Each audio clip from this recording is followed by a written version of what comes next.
Hello everyone, good afternoon. तपाईँहरू के कस्तो हुनुहुन्छ है? आई होप सबैजना सन्चै सुबिस्तै हुनुहुन्छ होला है। र म पनि एकदमै सन्चै सुबिस्ता नै छु। र आज चाहिँ मैले धेरै दिनमा भिडियो बनाइरहेको छु है। र साथीहरू यो भिडियोमा चाहिँ केही पनि त्यस्तो इम्पोर्टेन्ट कुरा पनि छैन है, त्यस्तो केही कुरा है सेयर गर्नु पनि छैन है। म चाहिँ बोरिङ लागेर मात्रै बनाएको है। साथीहरू म चाहिँ आज घरमा एक्लै छु नि त, दिदी पनि ड्युटी जानुभएको छ, अब बुधबार मात्रै आउनुहुन्छ है।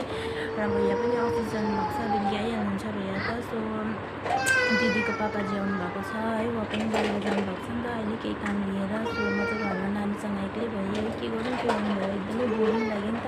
त्यही भएर चाहिँ यसो सानो भिडियो बनाएर पो हाल्नु पऱ्यो भनेर चाहिँ आज भिडियोमा सुट गरिरहेको छु है। र भिडियो चाहिँ मैले किन बनाएँ भन्दाखेरि चाहिँ आज एकदमै गरम छ नि त यहाँ चाहिँ है। अब मुम्बई कस्तो छ गरम है, तपाईँहरू प्रायःलाई थाहा नै छ है। र हाम्रो गाउँबाट चाहिँ प्रायः नै मुम्बईमै हुनुहुन्छ है। सो सबैजनालाई थाहा नै छ, मसँग फ्रेन्ड पनि सबैजना गाउँकै त हुनुहुन्छ।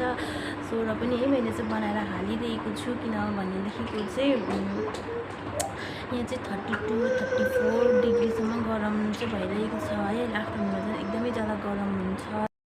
सरी है त साथीहरू, मैले एकछिन स्टप गरेँ भिडियो है, किनभने यहाँनिर दिदीले चाहिँ केही सामान मगाउनु भएको थिएछ है, नानीको लागि सस्तो सामान चाहिँ आएको छ है। र आज मौका पनि पाएँ है, तपाईँहरूलाई पनि देखाउनु पऱ्यो है त। त्यो सामान चाहिँ है नानीलाई मगाइदिनु भएको रहेछ नि त। र दिदीले चाहिँ फोन गरेर भन्नुभएको छ कि सामान चाहिँ ओपन गरेर चेक गरेँ, हेर्नु कस्तो आएको छ भनेर। सो म चाहिँ तपाईँहरूलाई देखाउनु गइरहेको छु है त। हेर्नुहोस्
Kabinyan, ay galing, galo.